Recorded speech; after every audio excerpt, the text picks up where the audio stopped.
Whenever we talk about God's sovereignty, the conversation seems to get stuck. It feels like we're always forced to choose between two really unhelpful extremes.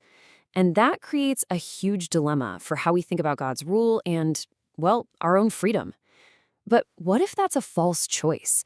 What if there's a better way to think about all this? This question, right here, it gets to the absolute heart of the problem.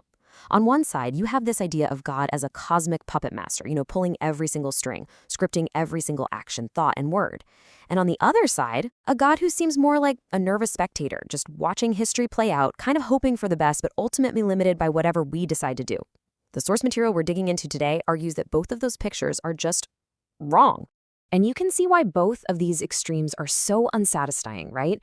With what's called exhaustive determinism, our freedom is basically an illusion. Even when we think we're rebelling, we're just following a script. But then if you swing all the way to the other side, to a weakened sovereignty, then God's power is seriously limited, and the future is uncertain, even for him. The thing is, the biblical story just doesn't seem to fit neatly into either of these boxes. So here's our game plan for how we're going to untangle this. First, we'll dive a little deeper into the dilemma itself. Then we'll offer a much better definition. We are going to make a super important distinction between sovereignty and predestination.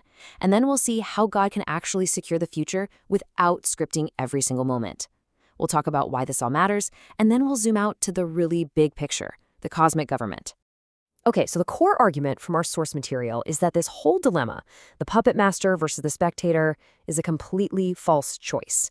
The biblical story consistently shows us a God who is absolutely in charge, whose ultimate purposes are guaranteed to succeed, but who also governs a world that is jam-packed with beings who make real, meaningful choices. So, if it's a false choice, where do we go from here? Well, the argument is that the key isn't to pick a side or to try and blend them together. The key is to completely redefine what we even mean by sovereignty. We need to find a third way. And here it is. This is the definition that pretty much unlocks this whole thing. Sovereignty is God's supreme authority and ability to ensure the ultimate fulfillment of his purposes in creation while governing a world containing genuinely free human and divine agents. Did you catch the tension in there? It says God's purposes are guaranteed to be fulfilled while at the same time, agents in his world are genuinely free. All right, let's break that down into 4 parts. First, God's authority is supreme. It's unrivaled, it's universal, nobody's above him. Second, this isn't some passive title, it's active governance. God is actually ruling and directing the flow of history. Third, his ultimate goals are certain. They are guaranteed to succeed. The final chapter is, in a sense, already written. And fourth, and this is the absolute kicker, he does all of this while governing beings who can genuinely, truly choose to obey or to rebel. Now, that definition we just looked at leads us to what is probably the most important distinction in this entire discussion, one that really flips a lot of common assumptions on their head. There it is, plain and simple. Sovereignty does not equal predestination. These are not synonyms. According to this view, the central mistake that creates that false dilemma we started with is assuming that these two words mean the same thing. They don't. The source material puts it perfectly. It says, to say that God is sovereign is not automatically to say that he predestines every event whatsoever. The Bible for sure teaches that God predestines certain things, but it never ever says that he has to predestine everything. That's a huge difference. Okay, so you're probably asking, well, if God isn't scripting every single event, how in the world can he guarantee his purposes will be fulfilled?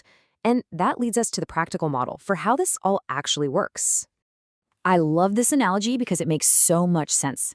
Think of it like a GPS. God has locked in the final destination. History will arrive there, guaranteed.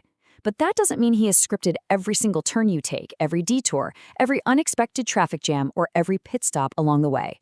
He governs the journey to make sure it ultimately reaches the intended goal. And we have a concrete biblical example of this in 1 Samuel. David is in a city called Keilah, and he asks God, if I stay here, will the people of this city betray me to my enemy Saul? And God's answer is clear, yes, they will surrender you. So what does David do? He leaves. He gets out of there immediately. And because he leaves, the betrayal that God foreknew, it never actually happens. Now, this is massive. It shows God knows possible futures, not just this single future that's destined to occur. So, this whole thing really boils down to the difference between foreknowledge and predestination. See, foreknowledge is about God knowing all things that will happen and things that could happen. It's about knowledge. Predestination, on the other hand, is God actively causing a specific thing to happen. It's an act of causation. And that story about Keilah is perfect proof that just because God knows something, that's not the same thing as him causing it. All right. This is a fascinating way to think about things. But what's the payoff? I mean, why does holding this view actually matter for how we see the world and God and ourselves? What's the so what? Oh, it matters a whole lot. For one, it makes our freedom and our choices real. They're not an illusion. They're a core part of what it means to be made in God's image. And because our choices are real, it grounds our moral responsibility. We're actually accountable for things that are truly our own actions. This view also helps us make sense of evil. Evil becomes a real, tragic violation of God's will, not some secret, hidden part of it. And, maybe most importantly, it upholds the goodness of God. He can govern this world with all of its evil perfectly, without being the author of that evil.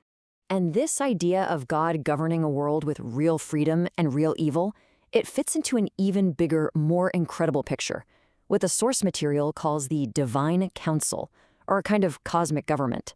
So this completely reframes how we think about sovereignty. Instead of God being a lone micromanager, meticulously controlling every single atom in the universe, picture this: God as a king, ruling over a vast and complex kingdom.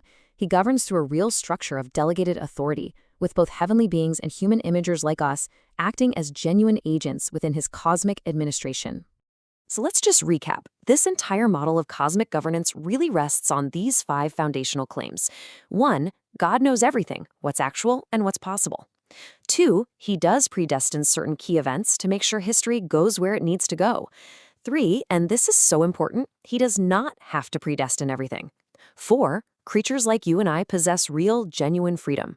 And finally, number 5, through all of that, God absolutely ensures that his ultimate purposes for creation will be fulfilled. And that leaves us with a final thought to chew on. We so often think that ultimate power means the ability to control every single thing. But what if that's not it? What if true, ultimate power, the kind of sovereignty the Bible describes, isn't shown by stamping out freedom, but by being so incredibly wise and powerful that you can create a universe full of genuinely free beings and still govern it perfectly toward a guaranteed, good, and glorious end?